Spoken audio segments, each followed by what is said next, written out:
SGT బదిలీలకు సంబంధించిన counselling ప్రక్రియను manual గా నిర్వహించాలంటూ రాష్ట్రంలో ఉపాధ్యాయులు ఆందోళనలు చేపట్టారు. డిమాండ్ నెరవేర్చాలంటూ ఉపాధ్యాయ సంఘాల ఐక్యవేదిక ఆధ్వర్యంలో నిరసన తెలిపారు. గుంటూరు డీఈఓ కార్యాలయాన్ని ఉపాధ్యాయులు ముట్టడించారు. వెబ్ కౌన్సిలింగ్ విధానంలో బదిలీలు చేపట్టే క్రమంలో తప్పిదాలు జరుగుతున్నాయని ఉపాధ్యాయులు ఆరోపించారు. మాన్యువల్ విధానంలోనే బదిలీల ప్రక్రియ చేపట్టాలని డిమాండ్ చేశారు. విజయనగరం కలెక్టరేట్ వద్ద ఉపాధ్యాయులు ధర్నాకు దిగారు. అనంతపురం డీఈఓ కార్యాలయం వద్ద బైఠాయించి నిరసన తెలిపారు. ప్రభుత్వం అనేక దఫాలకు ఉపాధ్యాయ సంఘాలతో చర్చలు జరిపి ఎస్జీటీలకు మాన్యువల్ విధానంలో కౌన్సిలింగ్ నిర్వహిస్తామని చెప్పి స్పష్టమైన హామీ ఇచ్చింది.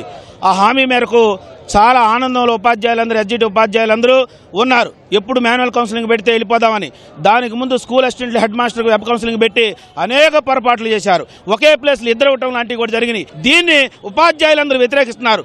ఏదైతే సంఘాలతో స్పష్టమైన హామీ మాన్యువల్ విధానంలో పెడతా ఉన్నారో అదే చేయాలని చెప్పి మా డిమాండ్ చేస్తున్నాం.